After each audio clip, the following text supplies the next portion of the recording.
All right. Thank you very much. All right. So Patel has obviously gotten a lot of praise from conservatives over the fact that he wants to completely overhaul the FBI.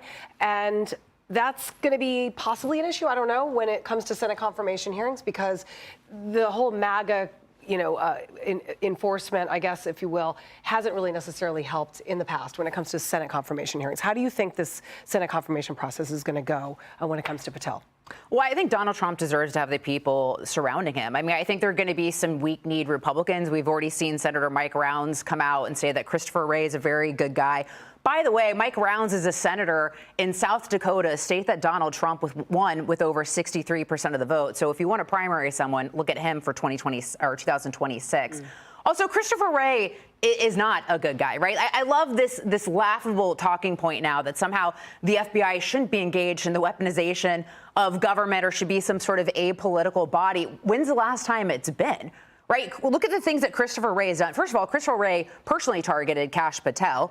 He also created a whole new division within the FBI to target January 6ers, including nonviolent, grandmothers. He's targeted grandmothers over the FACE Act as well. This is someone who targeted Catholic churches. Remember that FBI memo saying that, essentially Catholic churches are, the breeding grounds for terrorism as well. Targeted parents at school board meetings as well. The list goes on and on. So Christopher Wray is not a good guy. He's corrupt. And then he also tried to sow doubt in a congressional hearing saying, oh, well, Donald Trump, it could have been a bullet. Maybe it was shrapnel. And then the FBI turned around and said, no, actually, it was a bullet. So Christopher Wray is a very bad guy. He needs to get out of there. And I think that Kash Patel is not a threat to democracy. He's a threat to bureaucracy.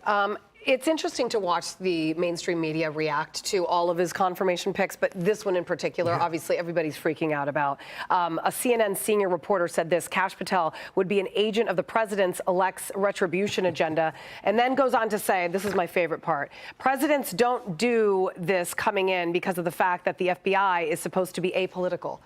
Okay, have you ever heard of James Comey by any chance? Yeah, exactly. Does that name ring a bell? I mean, and you're right, it should be apolitical, but why are they saying that this is any different than any previous pick? And as Lisa points out, the whole point of this is to end the retribution inside the FBI. But I also love the idea that you have all of these people in the press who are having vapors about this, saying that, oh, my goodness, he's MAGA and he subscribes to Donald Trump's agenda. Yeah, that's why we have elections.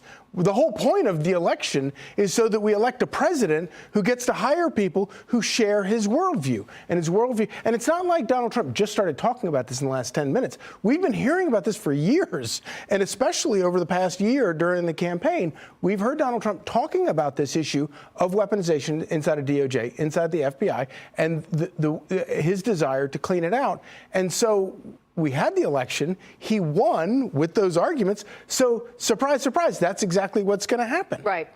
Democrat Congressman Jamie Raskin claims that he hasn't actually seen proof that the FBI has been weaponized against a political party. Just watch this. I haven't seen what the proof is that the FBI has been weaponized against a political party or the Department of Justice. And I think that's what they mean when they talk about politicization in the deep state. I mean, the deep state, nobody's ever defined it. Apparently, it just means anybody who doesn't do the will of Donald Trump. So, Tom, does that mean that there was no weaponization when it came to trying to loop Trump with Russia and having him, the whole Russia hoax? There we go. Is that not weaponization? I may agree with Jamie Raskin on this, that there is no evidence that the deep state has been against Republicans or Democrats. They're against Trump. They're against MAGA. And what is the most bipartisan organization in the United States? The deep state. That's why they're all going on here. That's why you have Republicans agreeing with Democrats that they don't want Kash Patel in that position. You got Michael Steele, you got John Bolton, and then you got a handful of Democrats. Why are they all agreeing? Because they're all part of the deep state, and that is what Kash Patel is going after. And we played a little clip of Kash Patel, and that was a brilliant thing he said. He said he wanted to empty the building and turn it into a museum of the deep state. But then he went on to say after that, and I want all those employees, we're going to keep those employees, we're going to get them out of the building, and I'm going to tell them to go out in the highways and byways of America and start arresting bad people. That's what the FBI is supposed to do. If they actually go forward with that museum, I suggest maybe like a wax museum so they can't talk. Yeah, you know, exactly, you can just be there. That's what it's like now. It is like a museum. So the idea, he says, let's get back to the business of getting the bad people. That's what the FBI is supposed to do. They are supposed to do that. I just don't remember them doing that recently, but I don't know. And the other thing that really kind of drives me crazy, I get it. People like Jamie Raskin don't like this because, of course, the deep state, he represents the deep state literally and figuratively.